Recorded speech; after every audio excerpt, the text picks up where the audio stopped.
You know what?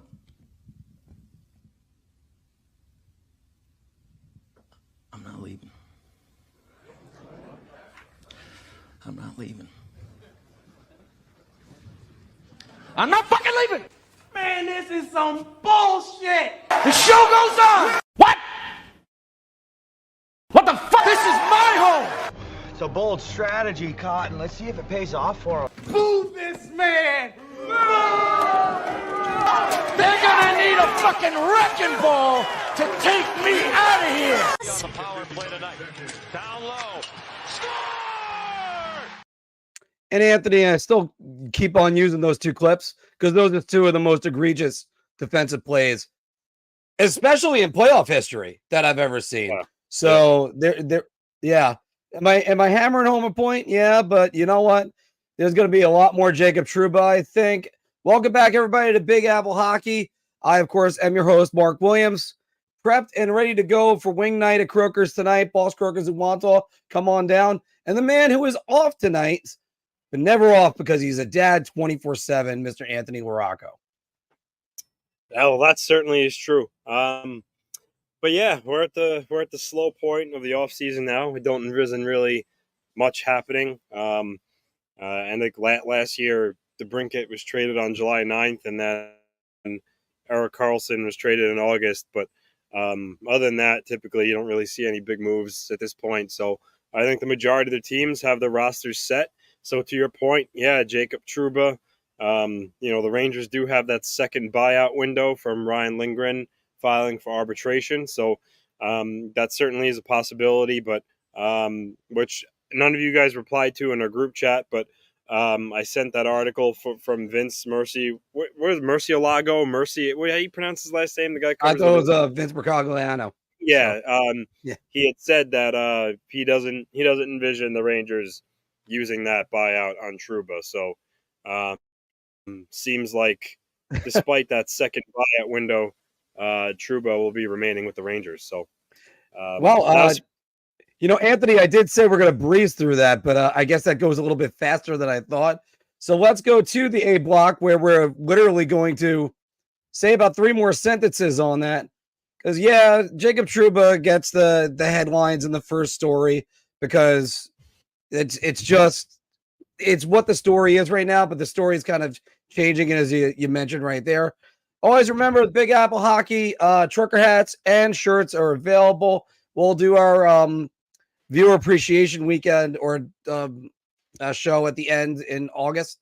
But also, sorry, Anthony, the A block is powered by SeatGeek. Use the promo code Big Apple Hockey for 20% off. And yeah, Chris T saying right here, can't believe he's staying. It's going to be another bad locker room vibe with this lingering. You know what?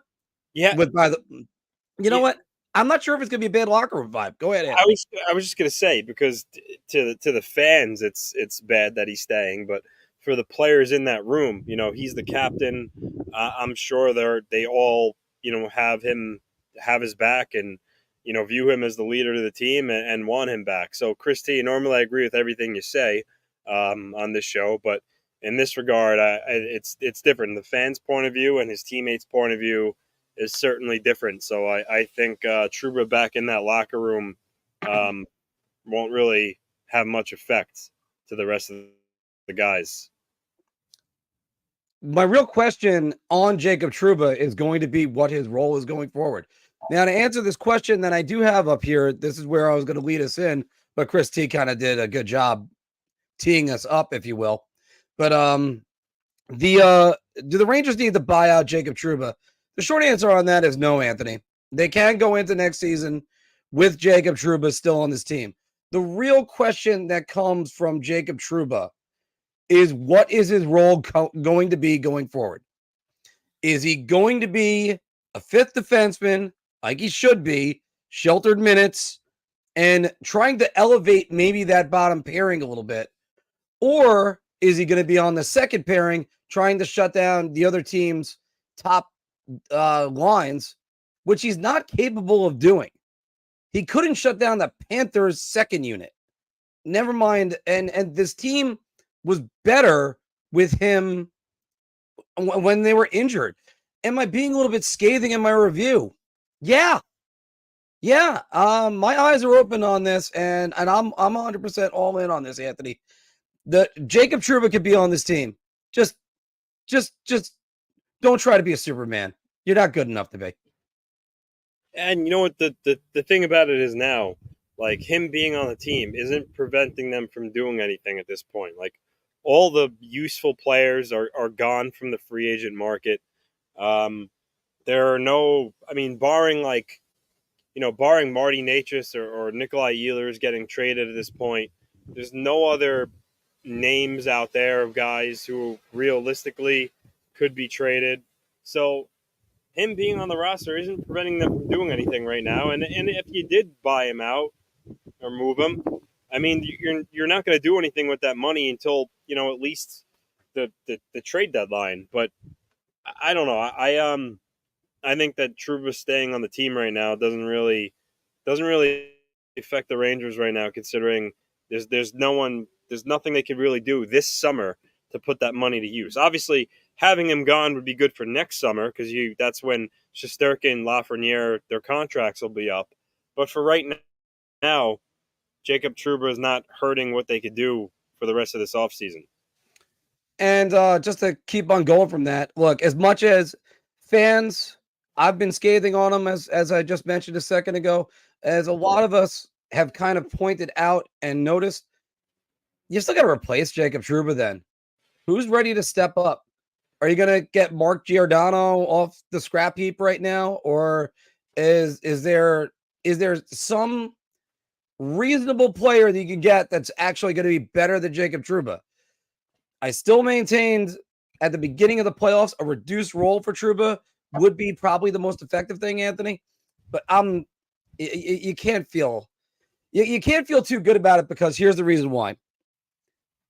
The Rangers got basically dominated by the Florida Panthers. If they end up playing the Florida Panthers tomorrow, even with Florida's revamped roster, the Rangers are the ones that are in trouble. What changes with this core? When you get this is the team at a crossroads. This is the reason why this question has to be answered. Because if you're just going to run it back next year, okay, fine. But what more are they really going to do? Kakko, he looks like he's going to be traded. We will cover that trade when it happens. Is Filipino going to be there? And by the way, Nick, great point, because I've been making this point all along. We're going to make this point in about a couple minutes when Anthony hands out his rankings for the GMs.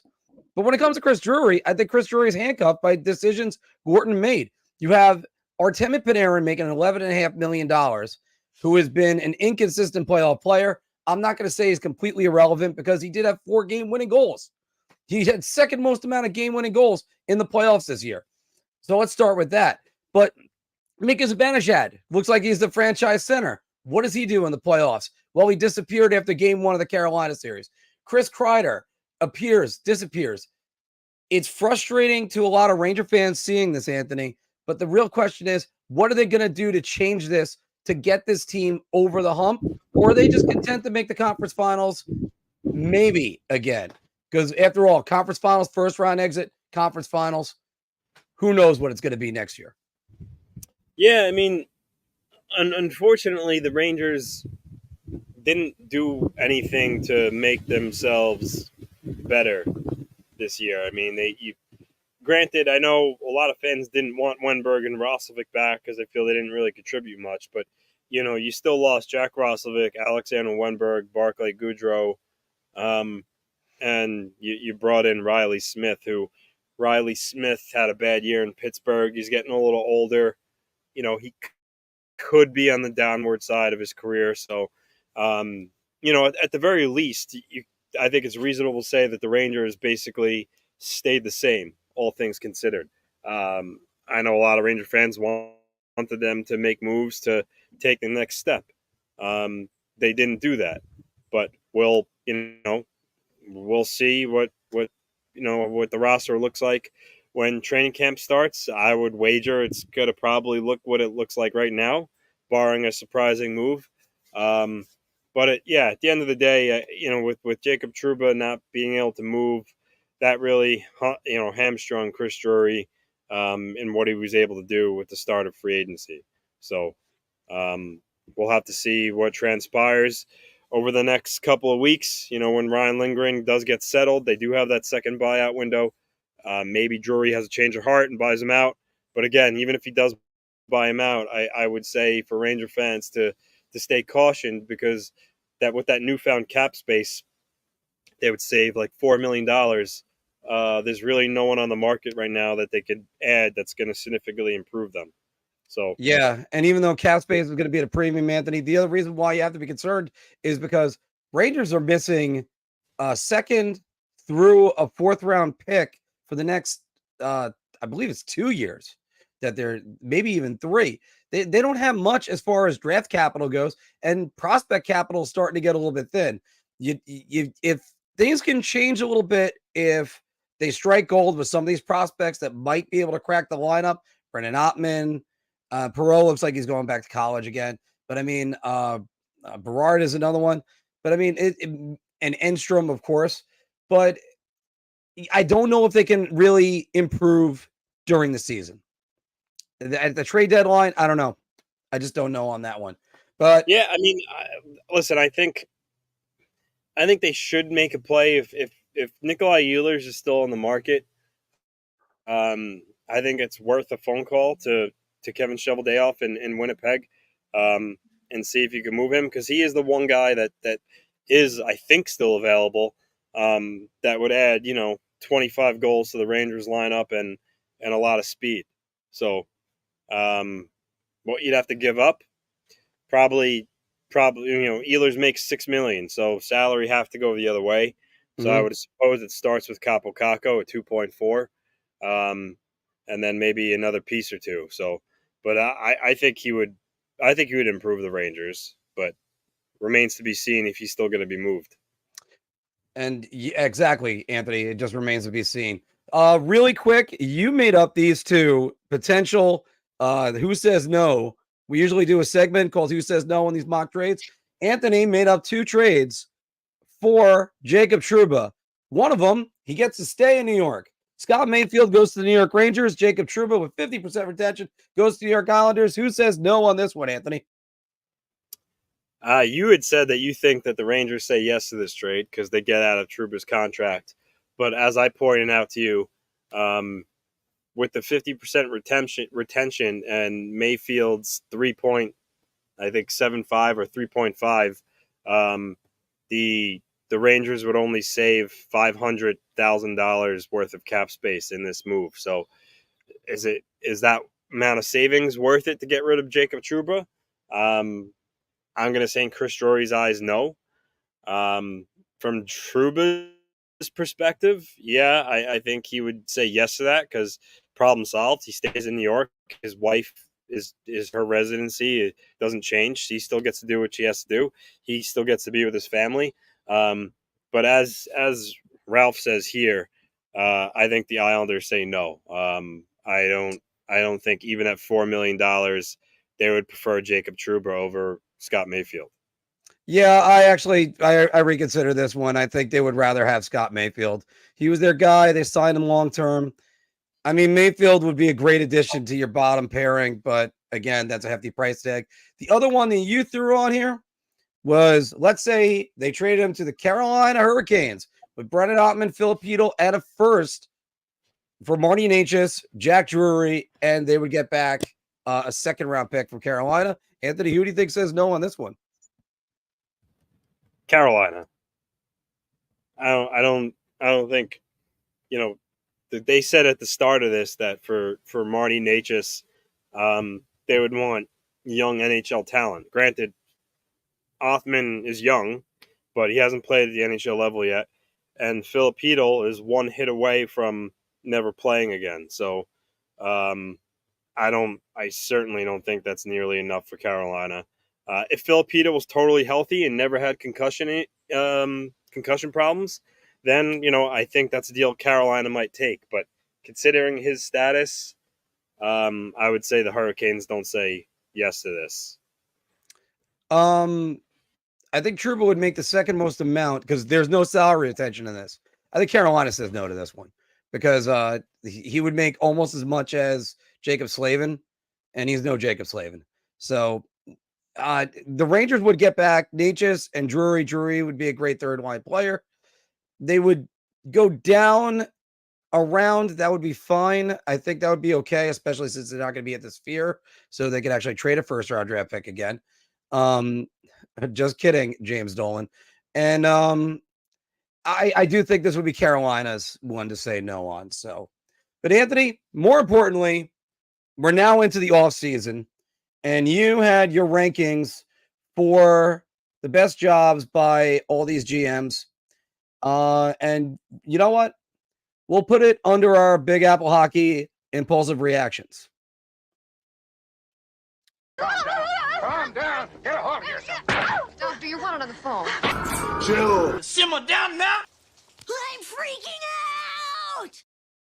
And of course, yeah, these are our impulsive reactions. It's only been a week into the NHL offseason, but the man that's over here, hold on, I think I pointed the wrong direction, that way, came up with this list of the best jobs by the Metro Division GMs.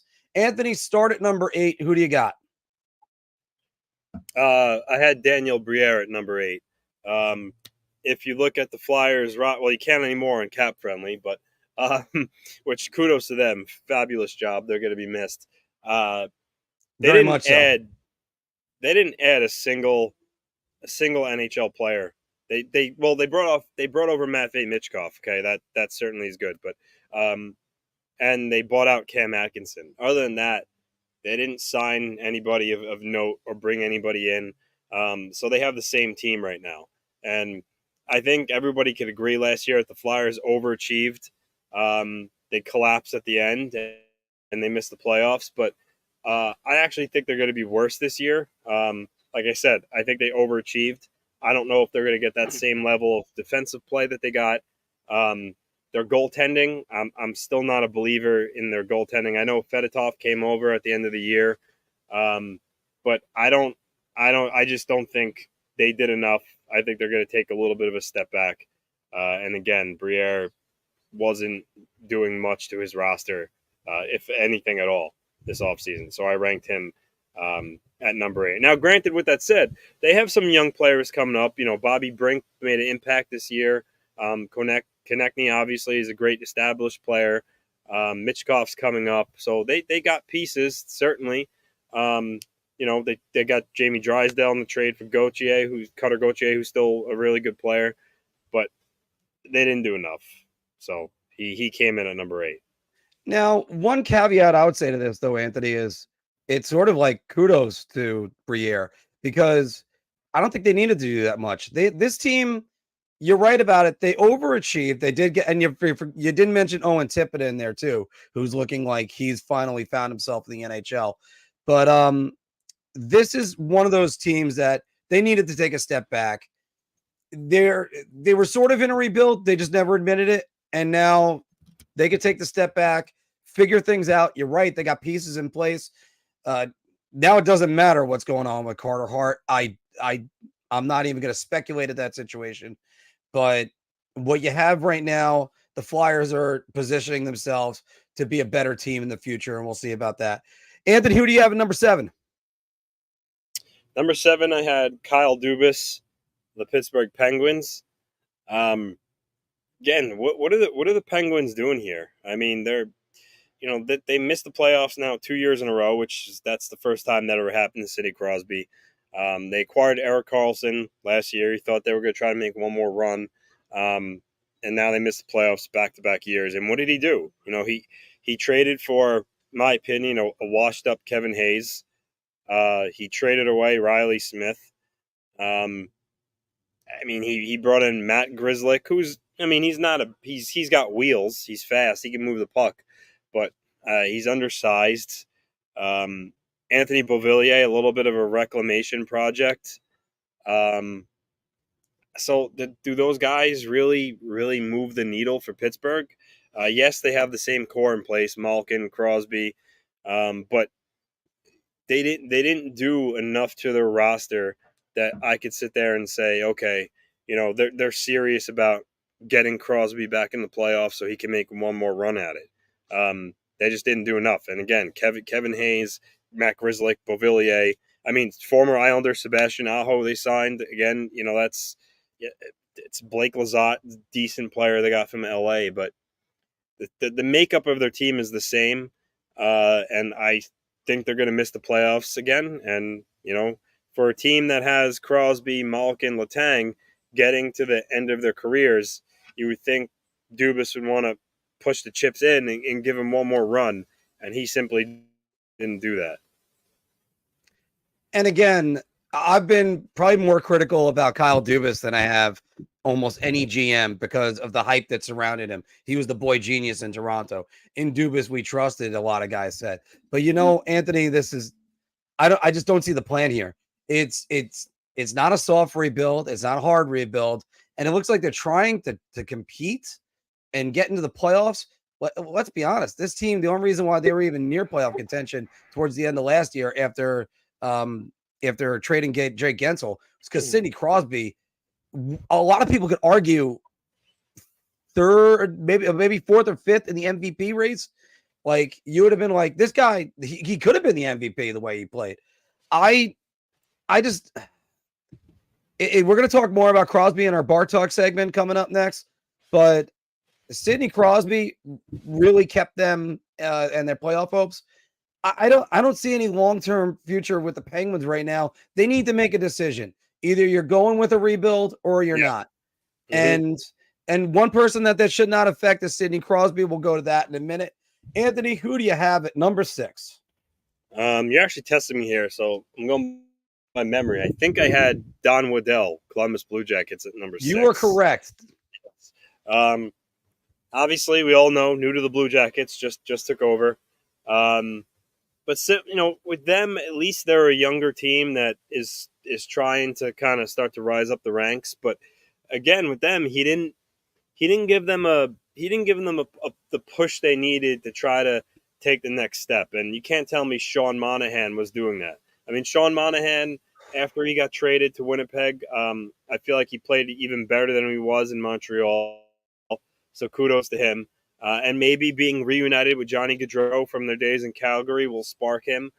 But, Johnny Gaudreau and Jack Johnson as the Blue Jackets, acquisitions this summer, again, isn't enough to help that young team get closer to the playoffs. It's just not. I mean, you still have Elvis Merzlikins in goal, who they're stuck with there. No one's taking that contract.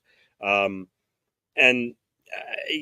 traded Alexander Texier, who was a decent player for them. He went to St. Louis. They bought out Alex Nylander, which after he went to Columbus last year, he was playing the best hockey he had of his young career. That was a little bit of a head scratcher. They also bought out Adam Boquist, who oddly enough just got picked up by the Panthers, and they got rid of Jake Bean. So their subtractions weren't like these top players, but still they got rid of a bunch of players. And they didn't bring in enough players to, as I just mentioned, kind of help them get closer to a playoff spot. So, but at least with them, though, they have a lot of young pieces in place.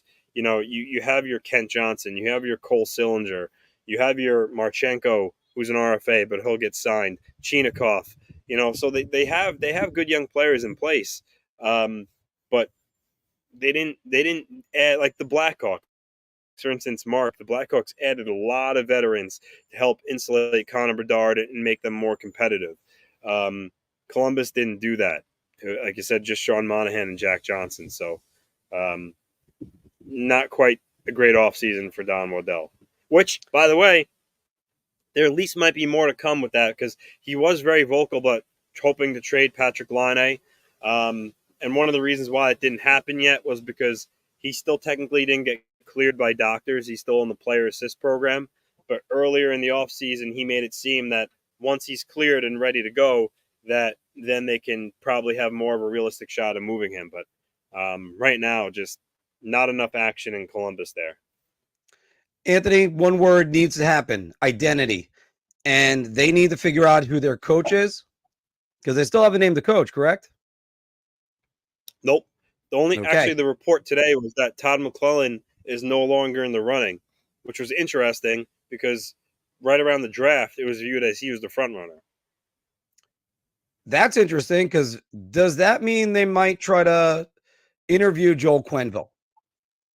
That would be one thing. I had said that on our stream last week. And then I don't know where I read it. It was maybe a couple days ago. I saw a tweet on Twitter. It said that Quenneville's not a consideration for Columbus. So who really knows? But yeah, I mean, if McClellan's not the guy, then Woodcroft, I don't know. But just the reports were today that it doesn't seem like it's going to be McClellan. And by the way, there are statements that are out right now for like ones from and David's right. That's my mistake. They weren't tendered a qualifying offer, not bought out. So thanks for correcting that one for me. But like Brian Burke saying he gave Joel Quenneville his first job, he'd be comfortable giving him another one. Anthony, who is at number 5? Number 5, I believe I had New York Rangers Chris Drury. You were correct. Number 5. And with them, it's simple. We kind of already touched on it. They got close to the Stanley Cup final. The want, for at least from the fans, was that they needed another move. They needed another addition to put them over the hump. They needed that higher end right wing, which I think all Ranger fans have conceded that's a need. They need help scoring goals, particularly on the right side. And Chris Drury, yes, he did add Riley. He did add Riley Smith, but Riley Smith isn't enough of an addition, I think, to say where you could be like, all right, well, now the Rangers can beat the Florida Panthers. They can go through them, or go through some of these other teams in the East that were already a powerhouse that improved, like Boston. You could even say Tampa Bay improved a little bit. So I just think they needed more if they wanted to get by Florida and really compete for a Stanley Cup next year. So, but I do give him a little bit of slack just because he was handcuffed a little bit by Jacob Trouba. So that's why he's not lower. But I think everybody could agree. I mean, his addition of Riley Smith wasn't enough, and I think most people expected more this offseason. Yeah, I'm gonna give Drury like a C on all this. If I was giving him out a letter grade, he is kind of treading water, and Riley Smith is a good addition, I think, either as somebody that's going to help that first line grind it out, be a veteran, or if they acquire somebody, or maybe even somebody like, I'm just spitballing, Brennan Ottman comes up, wows the coaching staff, he ends up playing on the first line, Smith can fall down to another line. I just know I just know it's not going to be Capo Caco. I think the Capo experiment is over, and I think as soon as he is traded this summer, then we can maybe readjust on Chris Drury. Let's see what the return is. Anthony, at number 4, you went to Tobacco Road to Eric Tulsky. Yes. And with the amount of players that Carolina lost us this offseason, and Brady Shea, Teravainen, Pesce, Gensel, Nosen, you would say, okay, well, why aren't they lower? And that's valid and that's true. However, Polsky at least tried to bring in other players to attempt to fill those roles. Like, he didn't just sit back and sign one guy. He did bring in Sean Walker, who was very coveted at the trade deadline, got sent to Colorado. He's a solid puck-moving defenseman. Jack Roslovic, Ranger fans know him pretty well. Didn't perform as well as he could have with the Rangers, but he's still a pretty solid middle six player. William Carrier, is basically a very similar player to a guy they already have in Jordan Martinook. He was a spark plug for Vegas on their fourth line. He brought him in. Tyson Yost as depth. Shane Gostisbehere on defense, which he former Carolina Hurricane. So the guys that he brought in certainly aren't as good as the guys that walked out the door, but he was still able to bring in some solid NHL players. Not great, but solid NHL players. And no fault of his own. When you lose that many players, quality ones too, it's hard to find adequate replacements for all of them. So we'll see what transpires now at Marty Necas, if he could convince him to stay now that they lost a couple of guys. Maybe he has an increased role. Maybe he'll be happy there now. Or maybe he swings a trade for him and he gets back really good assets. But I think he did the best what he could with the hand that he was dealt. A lot of these guys, I think, had it already in their mind that they were leaving. I don't know if there was much if he could have done to prevent it. But listen, there's no denying, though, the Hurricanes got weaker. That's not a debate. They certainly got weaker.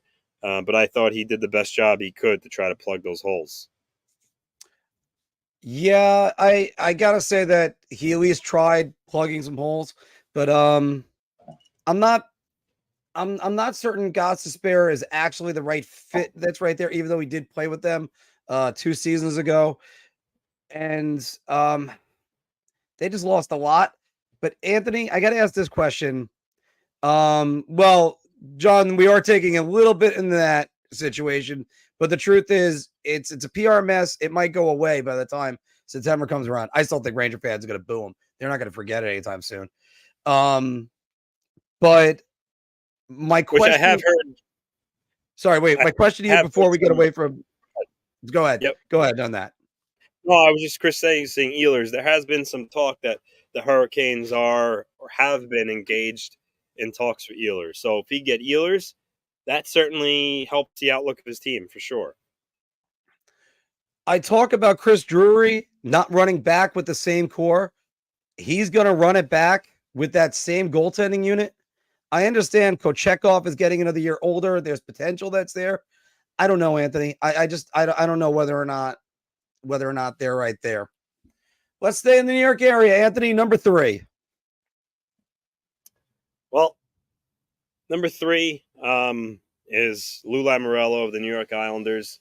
And reason for this is simple. The Islanders lost nobody of consequence. Sebastian Aho walked out the door. Means nothing. Addition by subtraction. Cal Clutterbuck, Matt Martin. Love those guys, but game has passed them by. They're not back. And then on top of that, he added a 25 to 30 goal scorer in Anthony Duclair. And he added the top KHL free agent in Maxim Siplikov, who could end up being a great find. So lost nobody and brought in a guy that could score 30 goals. So quite simple. Would have most Islander fans liked him to make another major move like trade Pajot or Leaf or for more cap space and do a little bit more? Yeah, sure. I think he certainly tried. The price to do that might have been too high, but all things considered, he added a top 6 forward and didn't lose anybody. And let's go to the nation's capital with the Washington Capitals, Brian McClellan. Yeah, which oddly enough, as we all know, he is moved upstairs to just the role of president, and Craig Patrick, right? No, it's something else. Hold on. Why am I drawing a blank on his name? It's something Craig. Yeah, Craig. Sorry, I had it yesterday. I had it written down. Chris Patrick. Damn, I said Craig. I knew it. Yes, Chris Patrick is taking over as the general manager. But the Capitals, you gotta give the nod to the Caps here and Brian McClellan. Regardless of how you feel about PLD, his contract, he still is a top end center when he's at the top of his game, and he has proved he can fill that role. So he added a big piece there. Traded for Jacob Chikrin, signed Matt Roy, defenseman from the Kings. Traded from Andrew Mangiapane. Hasn't replicated his 35 goal season from a couple of years ago, but he's got a strong shot, and he's a solid middle 6 to top 6 player. And he traded for Logan Thompson to go along with Charlie Lindgren in goal. So I certainly like the Capitals' moves. He's been aggressive, and unlike Kyle Dubas in Pittsburgh, this is a case of the Capitals not waving the white flag. They're trying to still be competitive while Alexander Ovechkin is still there as he chases Wayne Gretzky's record. They didn't sit back. They were aggressive. Now, with that said, some of these players they got are flawed. I mean, if they got the PLD from last year that only had 40-something points with that many years left on his contract, making $8.5 million, then that's a little ugly. They might be stuck there. If Mangiapane, still is a 17, 18 goal scorer and can't get up closer to 30, then maybe he doesn't really help that much. But they still got players that do have a pedigree, and they've shown that in the past. So there's no doubt the Capitals are a better hockey team. How much better? I don't know. Are they going to make the playoffs again? They might. If you look around for the couple of last wild card spots, Detroit didn't really improve their team all that much. Ottawa, I think, once again is going to be in that stage of, can we take the next step? Buffalo, they retooled their bottom six, but again, I would say they still missed the playoffs again. So the Capitals certainly have a shot of making the playoffs again, and I think McClellan made some shrewd moves here. And look, there's a lot of good moves on there. Jacob Chikrin, who we're hoping maybe that could join us soon enough. Brandon Duhaime, who's another guy who was under the tutelage of my buddy Timmy Kirkostas when he was younger. But Logan Thompson, can he be the goaltender that he kind of was in Vegas for a little bit? Like his first year in Vegas, he was really good, had the knee injury. Aiden Hill came in, kind of took the net. He was the goaltender for them for the most part in the playoffs this year. I mean, I'm not against Logan Thompson, and Charlie Lindgren got hot last year. It's not like it's a tendency. Is he finally like coming out of his shell and becoming an NHL goalie? I don't know. We're gonna see about that. Spencer Carberry did a great job with them last year. That I could tell you. And number one, Anthony, go ahead and announce his name, the former New York Islander. Number one is Tom Fitzgerald, general manager of the New Jersey Devils. And yeah, there's no debate here, right?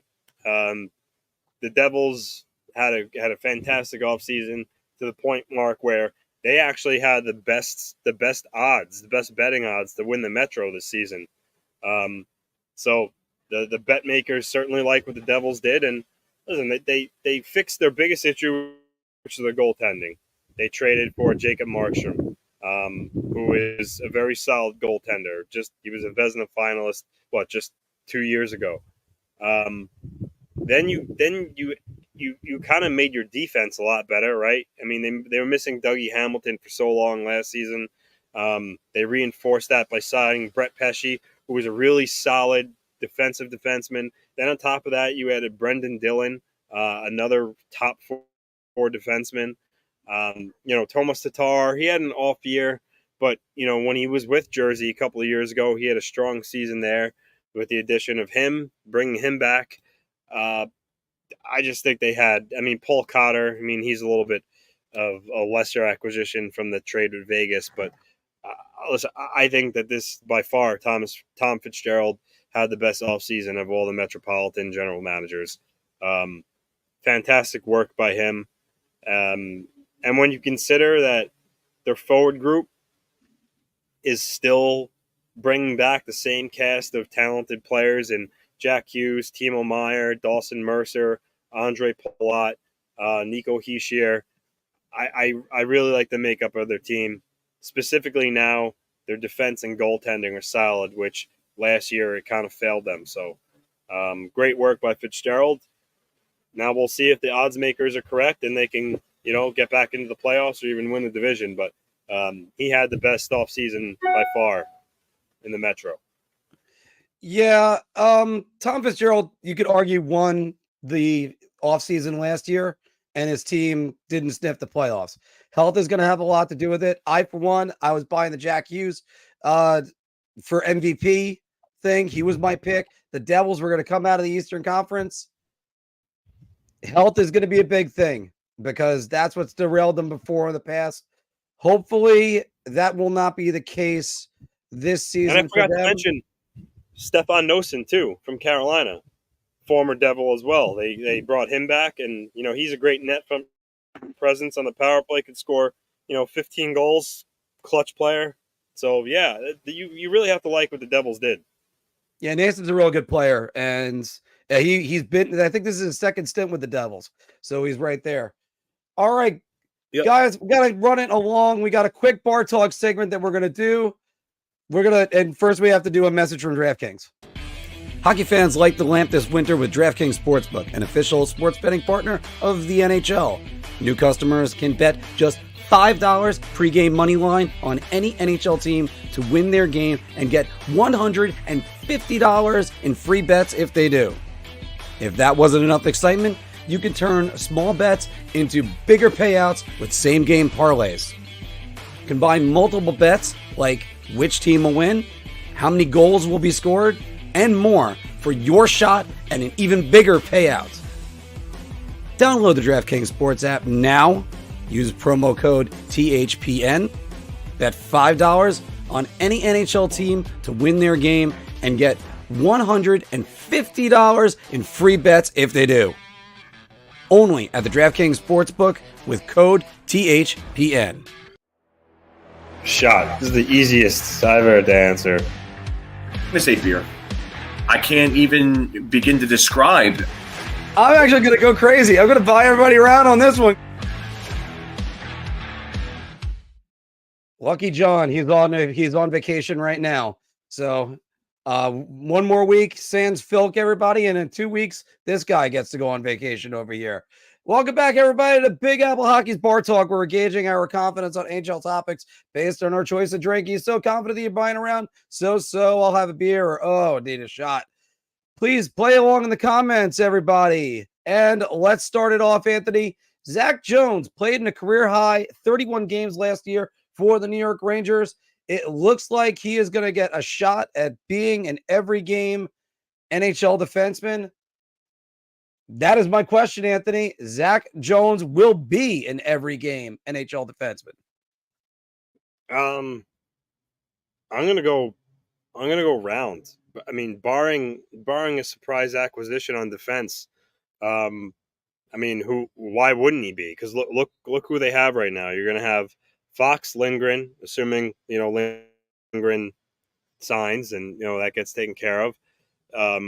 Miller and Miller, Trouba, and then you have Zach Jones. So, yeah, and then Braden Schneider. I mean, those are their 6D right now. So, I highly doubt someone like Matthew Robertson or someone from less experience than him are going to bump him out of the lineup. So, yeah, this is a round, barring them trading for an established NHL defenseman. Well, the other part of the question would be quality of play.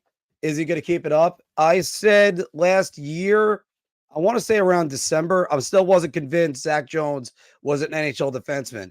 He convinced me when Jacob Trouba was out. I'll tell you that. I think he is ready for at least being an everyday 5 or a 6. Maybe even just a 6 defenseman. Let's not exactly say that I'm gushing over him, but at least I think he earned that shot, and he looked pretty good, especially in the month of March, and playing quality minutes against quality opponents last year. And his best game was against the Carolina Hurricanes, that 1-0 game right after the trade deadline, and just fantastic. Anthony, let's go across to the island, where the Islanders had 94 points last year, but they had 16 overtime losses. And you know what? Their season could have been a whole lot better. This year, the Islanders will be a 100-point team. I'm gonna say beer. I mean, chances are they're not going to lose 16 overtime games again. I mean, that was absurd. And as I said before, when I was kind of ranking the general managers off seasons, they didn't lose anybody off the roster. Again, of consequence, Sebastian Aho was gone. And they added a 30-goal scorer and Anthony Duclair and a talented player in the KHL that a lot of teams were vying for. So it's certainly possible, right? If Duclair comes in, scores 25, 30 goals, and they get better play from Sorokin, which I would imagine they will, there's certainly a chance of it. Can't say round because nothing's the definite in this world. But I'll go beer. I'm going to go beer too, but I'm kind of favoring around on this one. I think the Islanders are kind of sitting pretty in where they are. I think it depends on if the Devils can leap over them, which I know everybody on paper, we're all saying the Devils, they're going to challenge for the Metro title right now. Let's see about that one. Carolina, everybody's saying is going to slide back. Okay, let's wait until Rod Brindamore actually puts his team on the ice because he is one of the best coaches in the league for a reason. Yep. But I'm kind of left to ask this question, Anthony. If they could have at least won, 8 of those games, that would have put them at 102 for the points. Yeah. And they easily could have done that. I mean, that's just half of those 16 OT losses. Now, I do like the way they're constructed. I just wonder whether or not, really, if I think they've improved. I just don't know if they've greatly improved. But they could use. I think they could be a 100-point team. Well, let me ask you this: does I mean, aside from the 16 overtime losses, let's just put that aside. Does Anthony Duclair coming into the lineup and scoring 25 goals make up another 6 points and give him 100? Give him 100. Does Ilya Sorokin having a better season make up for that? I think the answer on both of those is a yes. Yeah. Because I mean, you got to figure a better season out of Ilya Sorokin. He's not. He can't be happy with that. Yeah. Anthony, let's stay in the Metro because reports are saying that Sidney Crosby and the Penguins are closing in on a multi-year deal. Sidney Crosby should retire playing for only the Pittsburgh Penguins. Yeah, I'm going to go round here. I know we saw what happened with Stamkos, how that played out. Last summer he wanted to sign an extension. The Lightning dragged their feet. Lo and behold, July 1st hits, he's out the door. I don't think that's happening with Crosby. No knock on Stamkos, but Crosby is levels above. I mean, he's going to go down as one of the best players to ever play the game. Generational talent. I don't see any way in which Pittsburgh, lets this guy go. I mean, hell, they're already talking about how they're close on an extension. And how Crosby came up being mentored by Mario Lemieux, played his whole career with the Pittsburgh Penguins. I think Crosby just wants to follow in those footsteps and, be a guy that was known for being one of the best of all time and played for the same organization, class act. Yeah, this is an easy round here.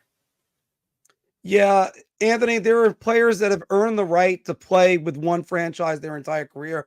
I take a tremendous amount of stock in that. Now, when everybody says, oh, well, what does it really matter? The organization can get rid of you at one point or another. Sure, it can, but you take a guy like, say, Mike Modano, who earned the right to play for just the Dallas Stars, and then he did go and play for Detroit for one season. I mean, that was fine. That's okay. I do think you play for one team your entire career. That's an extra, like status symbol, I guess you could put on there. Sidney Crosby is a Pittsburgh Penguin. I can't imagine him wearing another jersey. And the other thing, Anthony, is I don't know which one he would wear if he went anywhere else. Does he go to Colorado, play with his buddy Nate McKinnon? Does he go to Montreal where he played his junior hockey? But that's why, you know what, just be a Pittsburgh Penguin. And the other thing is he recruited everyone to stay. Now he's got to stay. Yeah. So it's just that simple. Anthony, speaking about recruiting, Vlad Tarasenko credits Patrick Kane for recruiting him to go to the Detroit Red Wings. He had 47 goals over the last two seasons, 24 and 23, with the Rangers and the Panthers and the Senators and the Blues. Vlad Tarasenko will return to 30-goal form. Depends who he plays with. He's not the same Tarasenko that he was, around prior to the time the Blues were winning the Cup. He's fallen off a little bit. He's still a good player, but I'm gonna say, shot. I don't think he's gonna do it. I think Detroit's gonna keep their top two lines the same with Kane, DeBrincat, Larkin, Raymond as the four premier players on that team. I don't think Tarasenko is going to be playing with Larkin or Kane for that matter. I mean, he's going to probably get prime power play minutes, but I just don't know if I see this guy as a 30-goal scorer anymore. Yeah, I'm actually going to go shot with this one as well, Anthony. He's going to play a role in Detroit, a good one, but nah, I think his 30-goal days are behind him. Then again, a lot of people would kind of say the same thing a couple years ago when they were like, "Oh, Tarasenko, he's not gonna score 30 goals again. He's got the shoulder injury, comes back and has a real good season with St. Louis, 34 goals, 48 assists. That was 21-22, but the next couple years, not so much. So yeah, I got to think about that one. All right, well, Everest, you could say that, but I mean, part of the incompetence comes from Jeff Gorton bidding against himself when it came with the Jacob Trouba. And Devils will get rolled by Florida. Yeah, Florida right now. Gotta agree with that one. Florida, I mean, the forecheck of Florida is still so amazing. That watching that in the playoffs. Anthony, let's talk about the Utah Hockey Club, which I still don't understand why they didn't just call themselves the Yeti, but whatever. The Arizona Coyotes, now Utah, improved to 77 points. They were up 7 points from last year. They had a pretty solid season going until they went into the tank in January, an absolute horrendous losing streak. But they made the move to get Sergachev. They've been making different moves to position themselves to get better. The Utah Hockey Club will be in a playoff race at the trade deadline. So they have a solid young nucleus with Clayton Keller, Logan Cooley, Jordan Schmaltz, and then you add Sergachev. They had a depth player in Kevin Stenlund, Ian Cole, John Marino. So they certainly made moves. Lawson Krause is a good player. Yeah, you know what? I'm gonna go beer. I mean, it looked like last year that they were gonna be in the playoff race, and then like you mentioned, they fell off.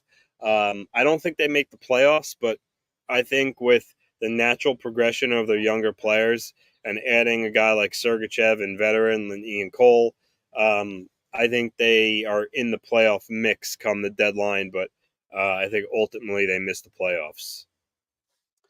I think the fact that there won't be as many distractions as there was. I mean, Arizona was certainly growing, and now that they're Utah. And by the way, I said Nick Schmaltz. I said Jordan Schmaltz. I don't know where I got that from. It was a Mark moment, but Nick Schmaltz. That's two of them for you right now. Yeah, that you had those. So anyway, I do have to say I'm gonna go with a beer on it. I've been trying to sell Arizona for the last 2 years. Now they're just Utah. I do wonder this, Anthony. Does the enthusiasm for that franchise, that they're basically like a first year expansion, does that get them into the playoffs? A building that's full and cheering for them? yeah. Maybe something that's to be said for that. There's something to be said for that. Now, my question then becomes the product on the ice. You got to have more than, I think, 2 defensemen right now are under contract. Is Carl Vejmelka ready to be a starting goalie? Is Connor Ingram the starting goalie over there? Those are some of those questions. We'll figure them all out. I think Clayton Keller will be happy with a little bit more attention on him. And lastly, Anthony, you were talking about favorites to win the Stanley Cup.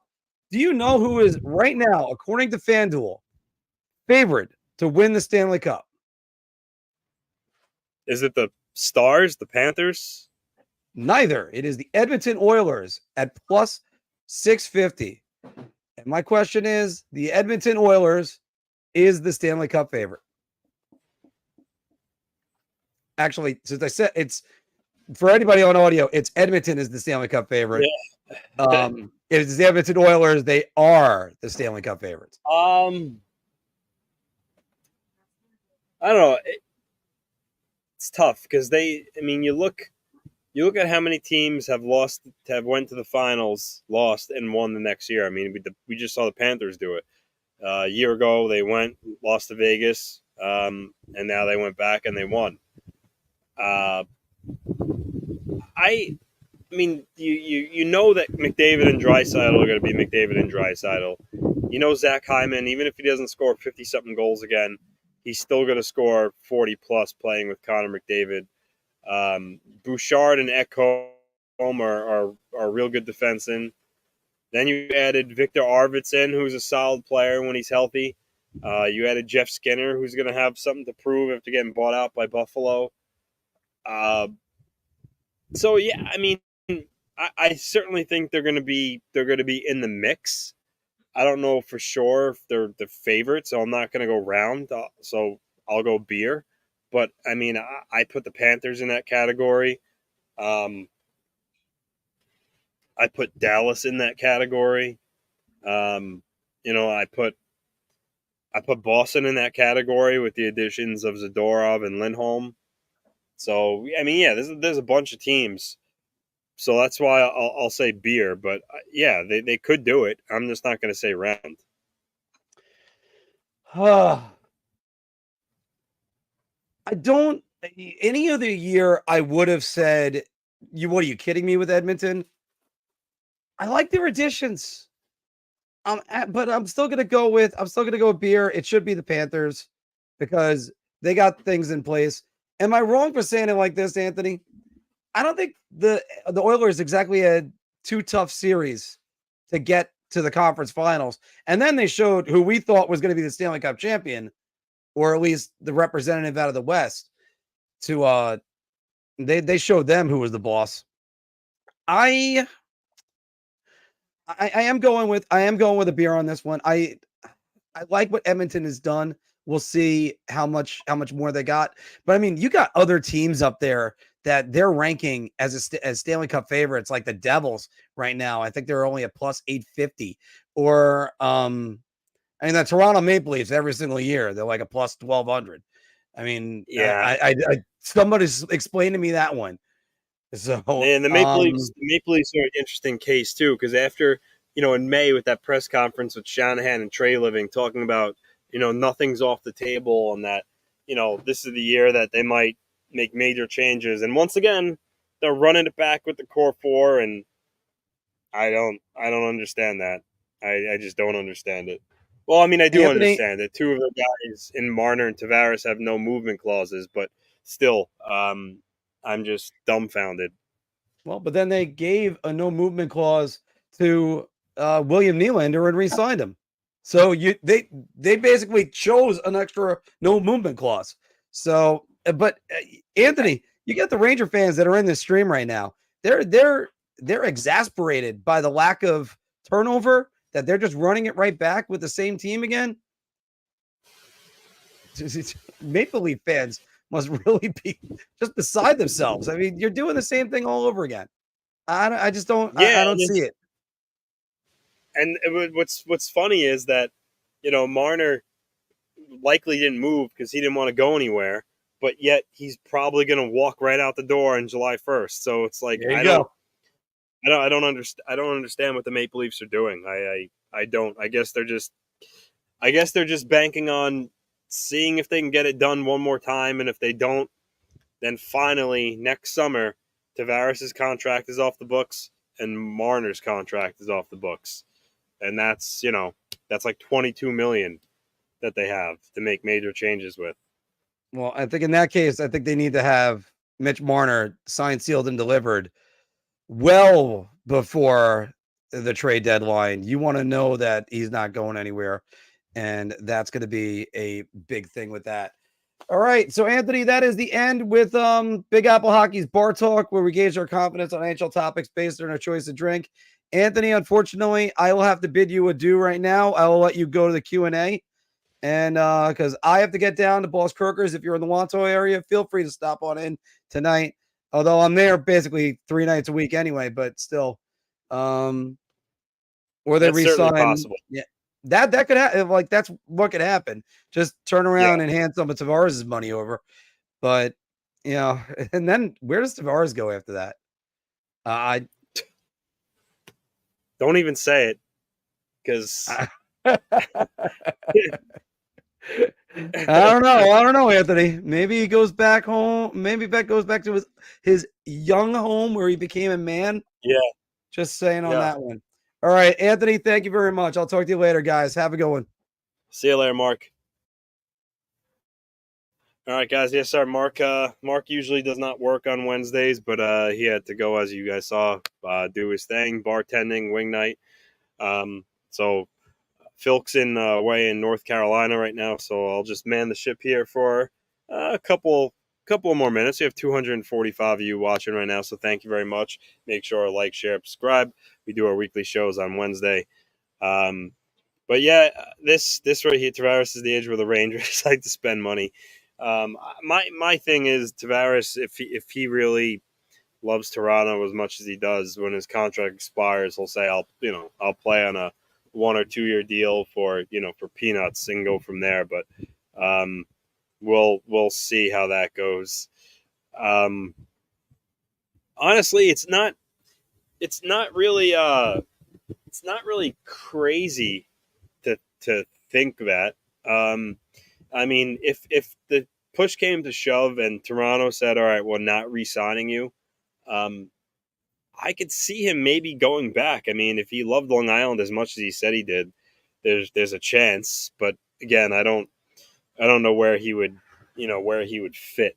But then again, a lot can change in a year, so you never know.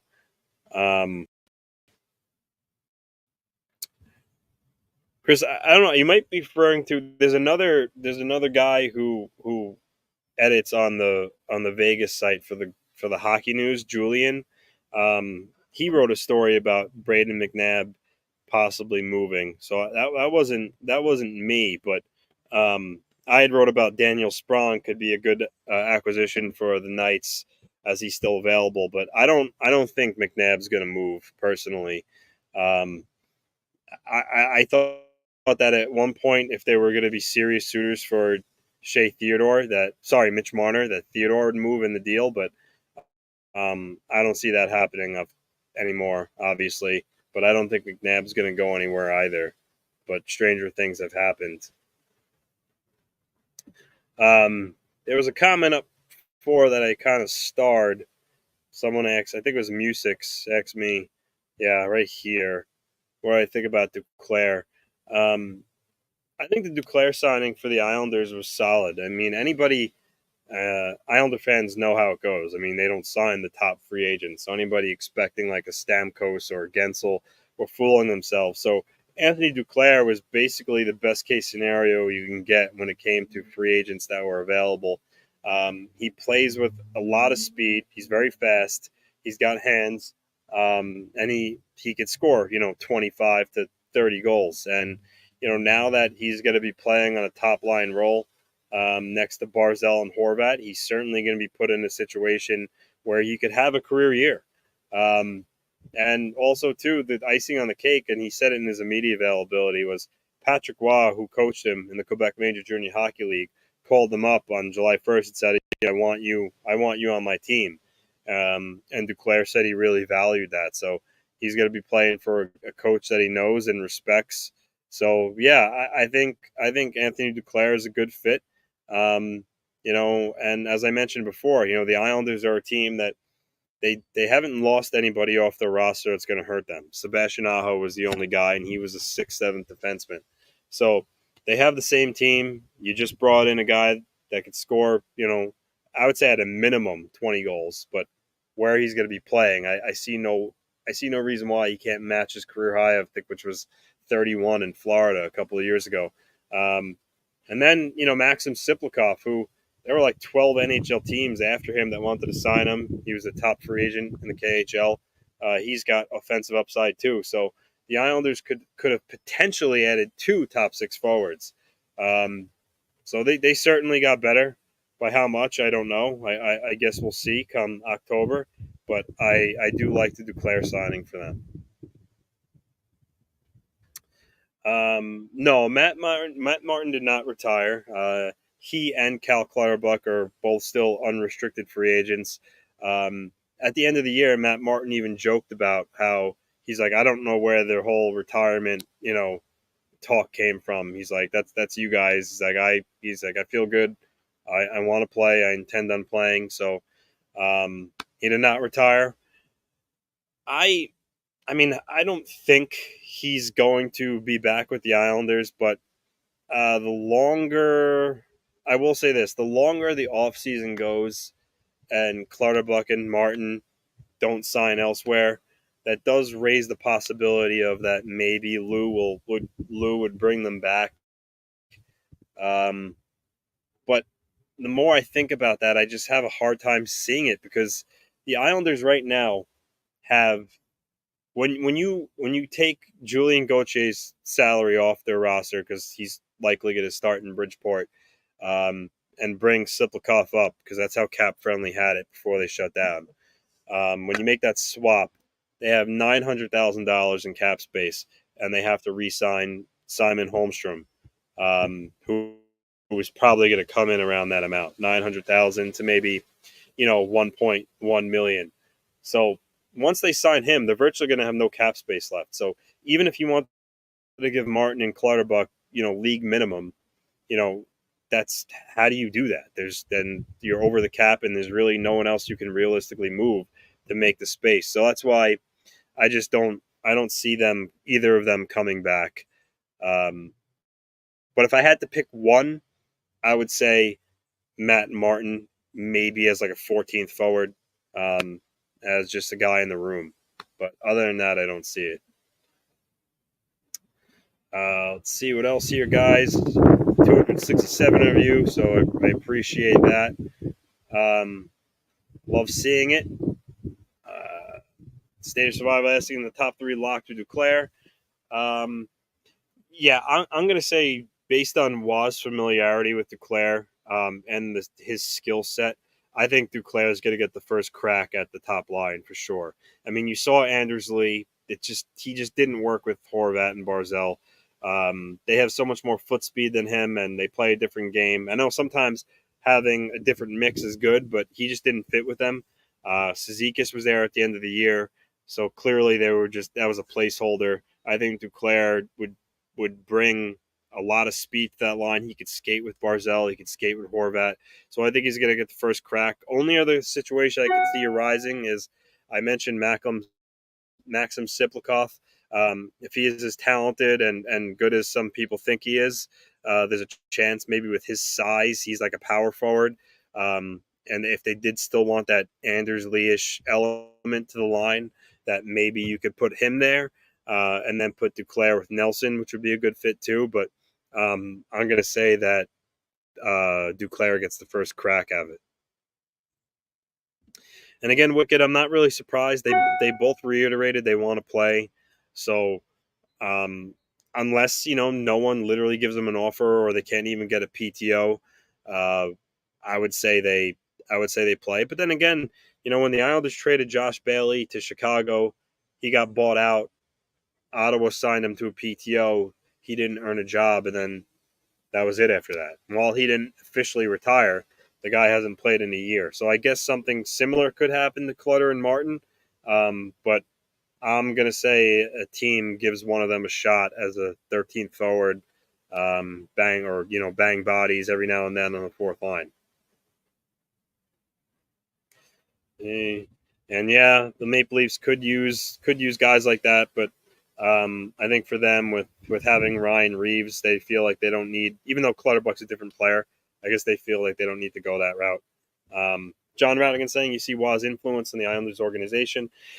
And yeah, anytime you have a Hall of Fame coach as your bench boss, he's going to command respect, and players are going to realize that and see that. So I think Wah being there on the island was the right button at the time for Lou to push when he fired Lane. And you have to understand that the job that Wah did last year was really, I don't think it was appreciated as much as people give him credit for. He came into a team in January where, you don't have much practice time. The guy has to change his system.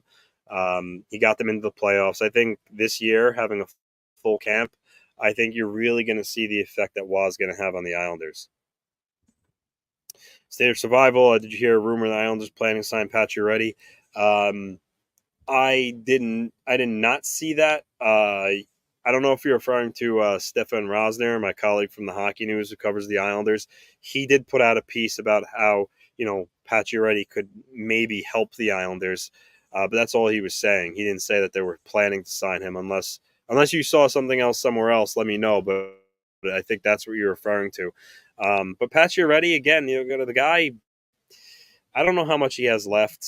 And again, not that he would command much money, but as I just laid out, the Islanders only have, $900,000 of cap space to sign Simon Holmstrom. So unless a move of Pajot or someone else is coming, I think that the team that you see right now for the Islanders is the team that they're going to have come the start of the season. Mikey Red saying Duclair's good offensively, but not good defensively. And yeah, you're right. There is something to do that. When the guy's on, that many teams already, you could look at it two ways. You could look at it, he's wanted, or you could look at it like he has some deficiencies. And yeah, he does. I'm not going to pretend he's a good defensive player. But the Islanders didn't sign him to, prevent goals. They signed him to bring speed and skill to the top line, something that, Barzal has been missing for a while. So I think he's going to fit there. David saying Matt Martin's going to love the AHL. I don't, honestly, at this point in his career, he has a young family, young kids. He has no interest in playing the AHL. I think if that was the case, he would just hang them up. But we'll see. Sean saying you think Martin go to the Rangers? There was I think he was, I don't know if he was on the Fan with Boomer earlier in the offseason. He made a comment about if the Rangers called, he would hang up the phone. Now, I don't know if he was kind of just joking and, just kind of wanted to give some Islander fans a laugh and whatnot, but I tend to believe him. I'm not sure. I mean, Matt Martin has basically been Mr. Islander. I know he left for Toronto for that year or two, but I don't think he would put on a Rangers sweater unless he really, really still wanted to play in the NHL and they're the only team that called him. Then yeah, sure. But otherwise, I don't think he'd go there. And honestly, I don't really think with having Matt Rempe in the lineup, I don't know if the Rangers have interest in him.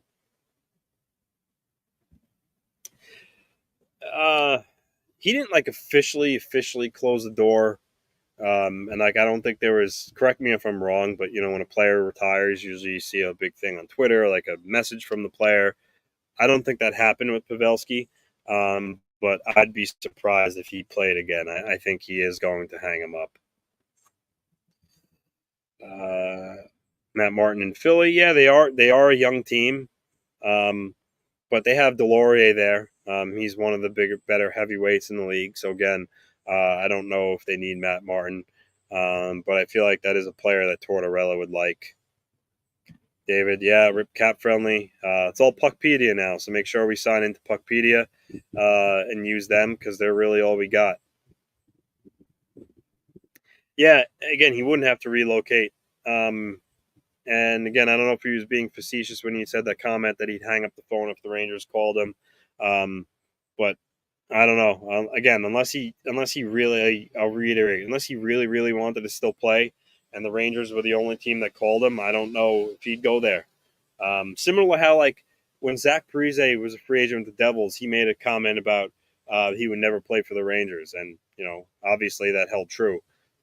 Maybe that's the same for Martin. I don't know, but I'd be surprised. Okay, so more comments about Martin here. Mike saying Martin would be a Rempe or Edstrom replacement. He would. They certainly play similar games. The only thing I'll say about Martin, I think Martin would be a good mentor for Rempe, because a guy like Martin can really show Rempe the ropes. Teach him, when's the right time to throw the gloves and learning that aspect of when to fight, when not to fight. Give him tips on how to be a productive fourth liner and have a long career. So in that aspect, I think that would work. But again, I just don't see Martin going to the Rangers. Bailey Rogers says, where do you think Sprong ends up? Would love the Rangers to bring him in if they move Kakko. I actually wrote about this for the Hockey News for the Golden Knights as I cover them. I made the case that the Knights should pick him up. This is a guy that had back-to-back 40-plus point seasons. 2 years ago, he had 21 goals. He's a skilled player, but I think the knock on Sprong is, from what I heard, one, his attitude, which that was surprising to me, and the other thing is he's not the best defensively. He's a little bit lazy at times, and I think that could be rubbing teams the wrong way. But there's no doubt that if you give him the opportunity to play in the top six or even the middle six, he could score you 40 to 45 points. So he was making $2 million last year. At this point in time in the offseason, he might be looking at another 1-year deal, which would be the third consecutive year he played on a 1-year deal for maybe $1 million. So I think whatever team picks him up, you're going to get a guy that could score 20 goals, 40 points at a minimum. So, but I am surprised he's not signed yet. And exactly, I was just saying before when you're talking about Pacioretty, I just don't see it. Yeah, after they sign Holmstrom, they're not going to have much left. So I don't see any significant move for the Islanders coming unless they traded Pajot, which those were the rumors earlier in the offseason, but it didn't happen. So starting to think that he's going to be the third line center.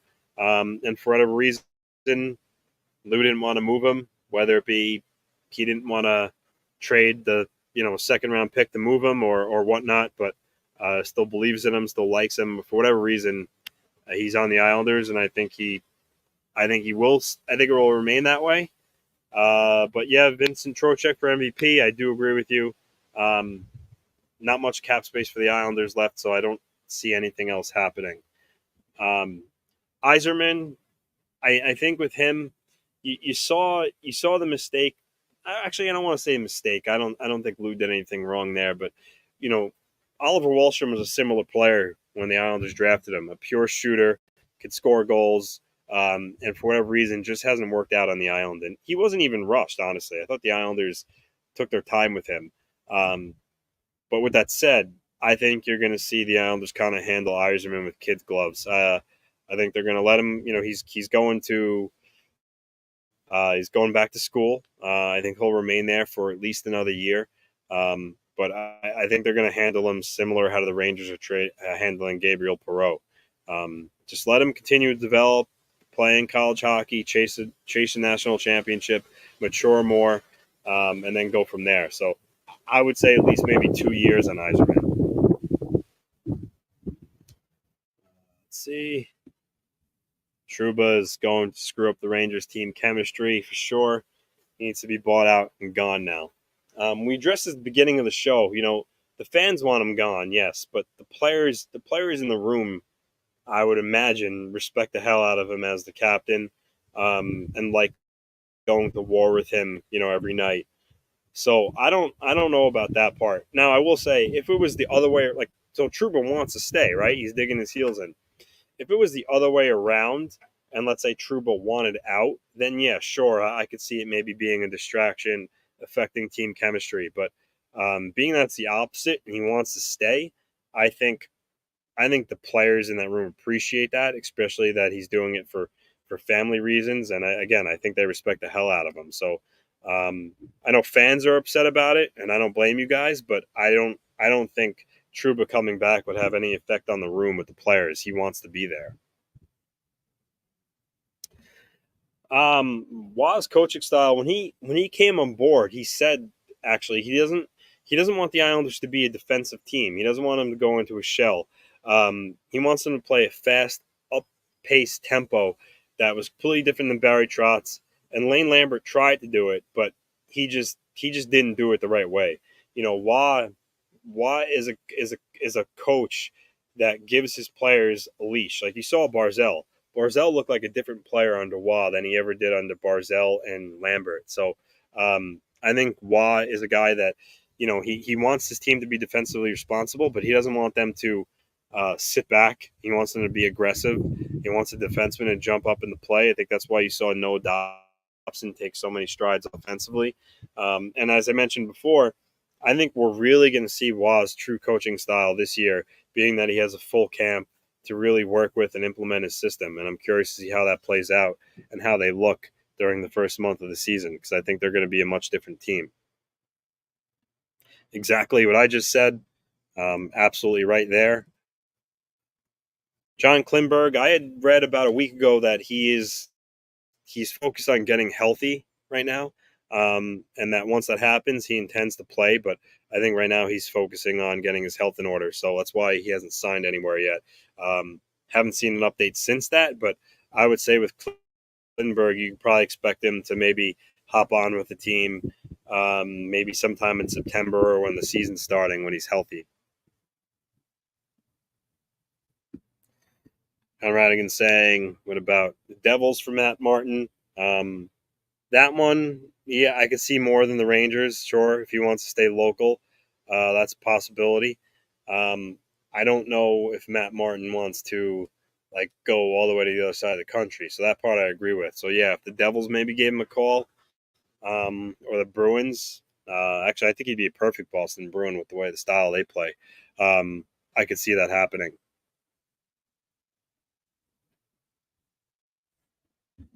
David is spot on here. If Trouba's back, it's only going to be the fans that are upset. As I just said, the players have no issue with Trouba.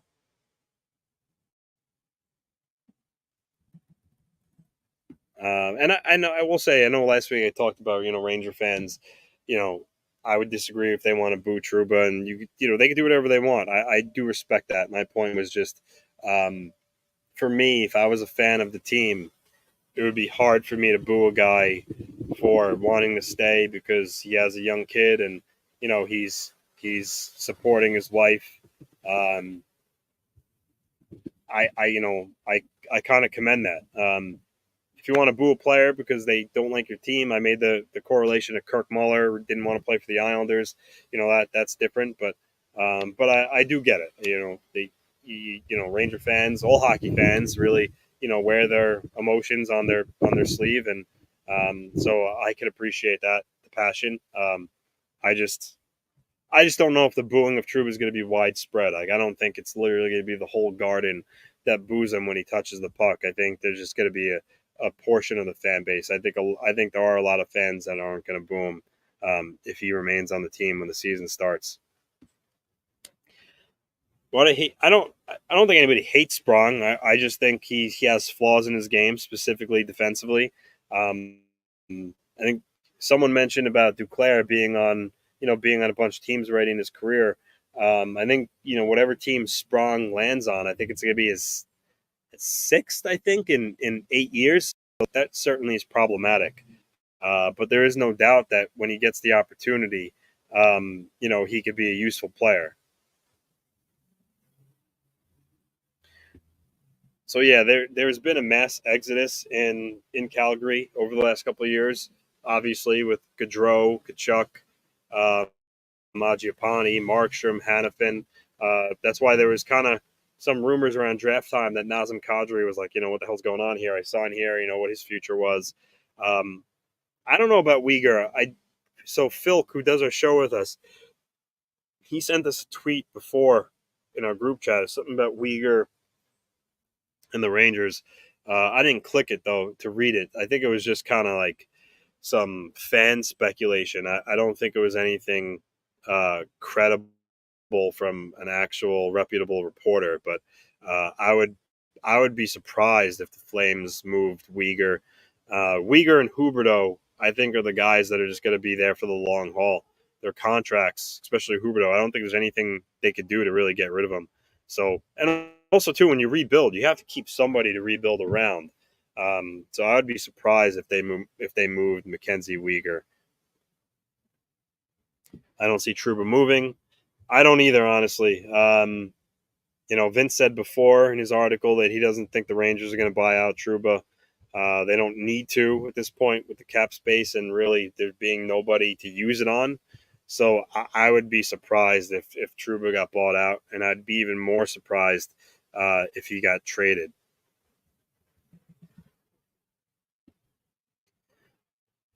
You could strip him of the captaincy. I know there was some unsubstantiated reports that the Maple Leafs are maybe considering doing that to Tavares, but if you do that, there's really no coming back from it. I know it has been done before. in San Jose with Joe Thornton. So it's been done.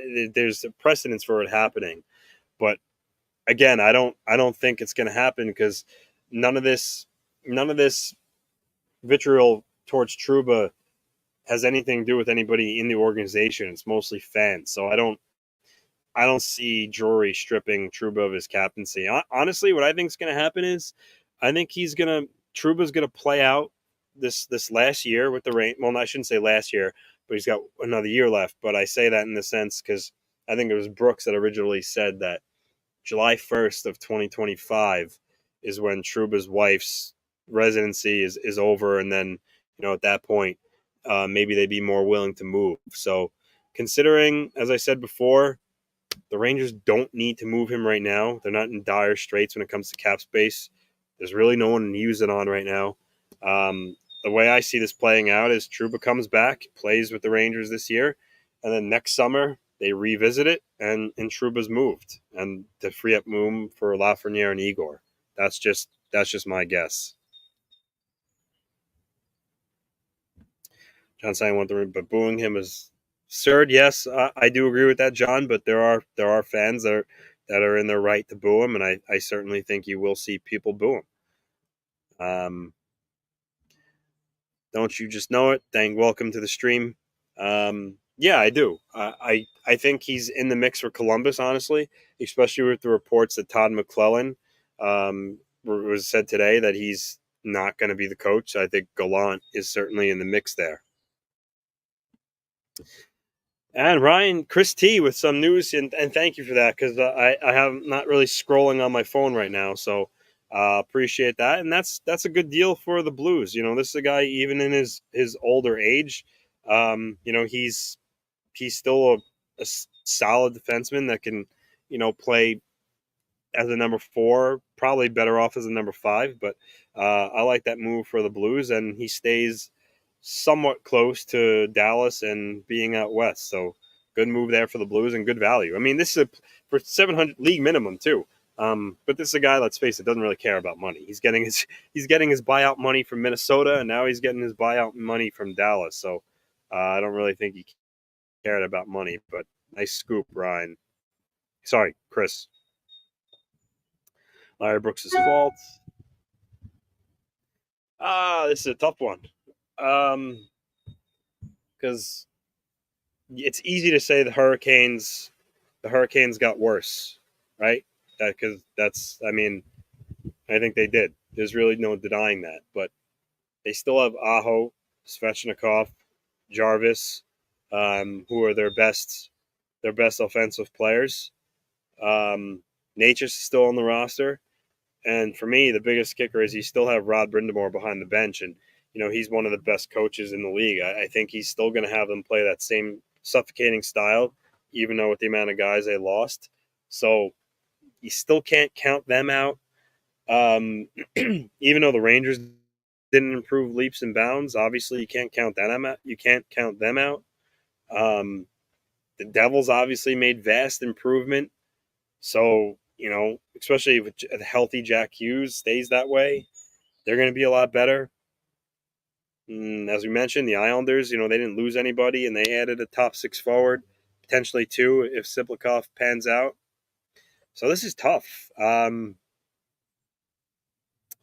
I'm gonna say the Rangers still win the division. I think my reasoning for that is, Artemi Panarin, despite his playoff, deficiencies, is still Artemi Panarin. Same goes for Zibanejad.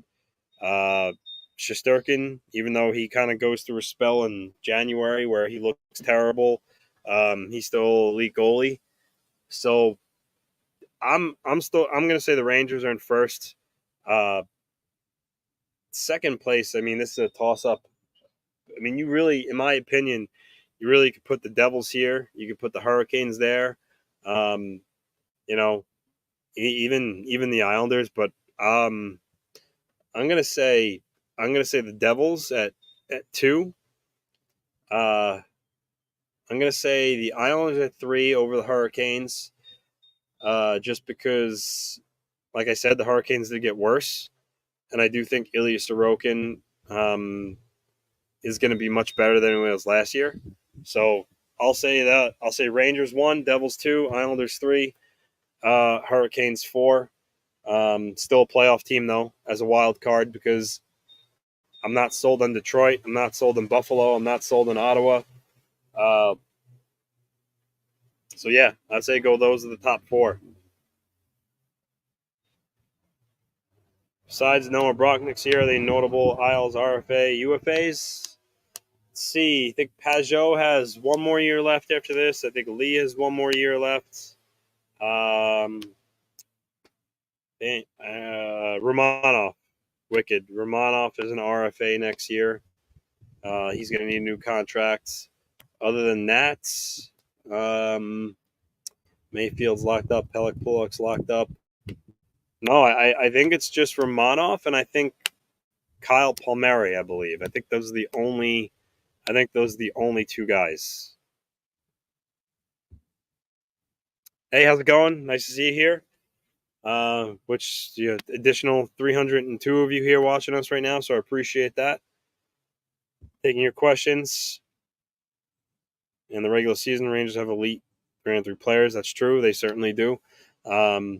That's why you kind of saw the Islanders struggle in the overtime session, because other than Barzal, Horvat, they don't really have like those players that shine in a 3-on-3 scenario, which is why actually I do like the addition of Duclair, because he has a lot of speed. I think he'll be very useful for the Islanders at 3-on-3. See, Mikey, in all due respect, I disagree. I mean, I think the Flyers overachieved last year, holding on to that 3 spot in the division for as long as they did before they fell apart.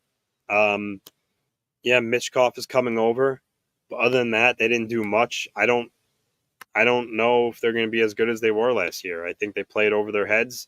I think Tortorella did a masterful job. I would be surprised if Philly was, a team that was in a playoff spot for as long as they were last year. Hey, how's it going? Nice to see you here. Were you just on? All right. You just answered my own question.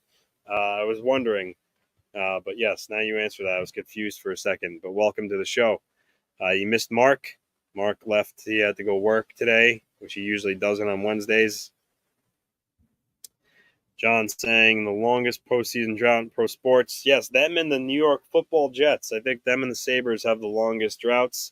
Now Buffalo. So Buffalo didn't do anything sexy, or didn't do anything where you could say they pushed themselves into a playoff spot. But they did retool their bottom 6. They added Jason Zucker. They made the trade for Ryan McLeod. They traded for Malenstein on the Capitals. So they added some more grit to the bottom 6. So they improved in that regard, but nowhere near to the level where I think they're going to make the playoffs. I think they're going to miss the playoffs again. David saying the Rangers could be anywhere between winning the division and missing the playoffs completely. No one would be surprised by any of it. Honestly, I would be surprised. I'd be surprised if they missed the playoffs, only because, I mean, who's going to push them out? I mean, yeah, the Devils are going to be improved. The Hurricanes got worse. I mean, the Islanders might be a little better.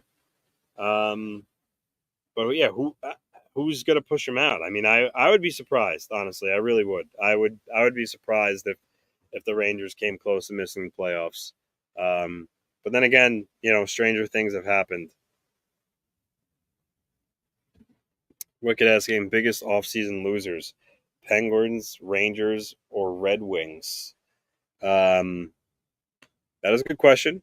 I just outlined what the Sabres did. They did get better in their bottom 6. The Rangers didn't do enough, just the addition of Riley Smith.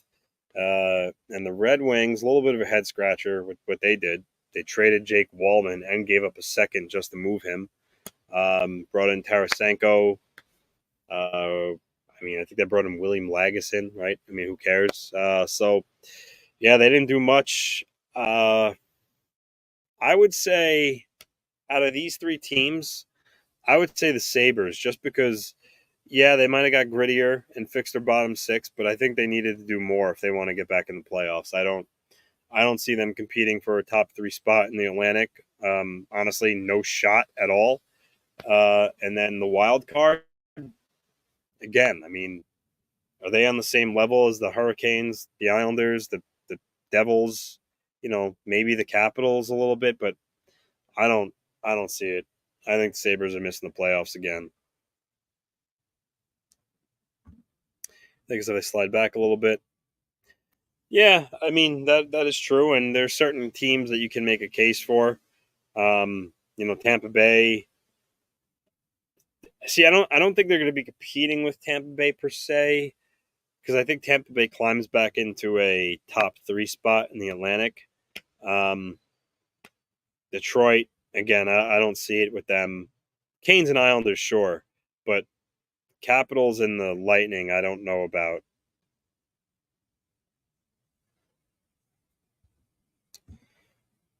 And yeah, I kind of agree with this too. We said it in our show when we kind of graded the Metro GMs based on our offseason.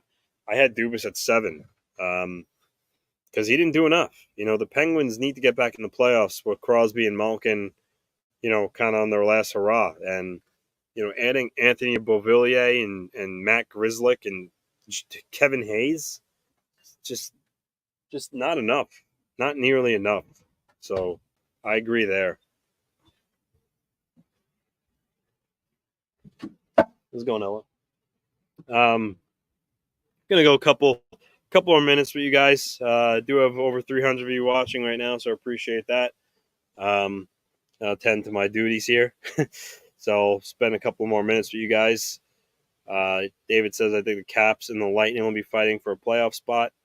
I would be surprised if the Lightning. I know they were a wild card this go around, but I mean, added Jake Gensel. I know they traded Mikhail Sergachev, but Gensel's a good player. They still have Point Kucherov at the top of their game, Vasilevsky in goal. So I'll kind of double down. I think they get back in the top 3 in the Atlantic. Maybe I'm wrong and I eat crow, but that's just my opinion right now. Right. Couple minutes. Let's see. Sensing, can a wild card team come from the Metro? Can a wild card team? So are you saying can a team in the Metro make it to the playoffs as a wild card and like go all the way? Is that what you mean by that, or just some little clarification there? But I do think that the Metro is going to be an interesting division next year, just because the Devils were improved. You can't count the Hurricanes. The Islanders got better. The Rangers are still going to be there. So that is, like always, though. I mean, it's really never. The Metro is always pretty competitive, but I think the Metro is going to be interesting.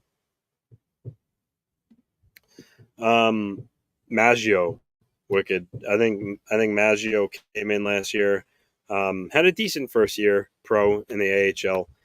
He plays with speed. He's skilled. I wonder what he could do as a second year pro if he could prove that he has a shot in the future as a legitimate NHL player. He's the guy to keep an eye on. And then obviously Isaiah George, he's another guy that has been coming up the ranks for the Islanders.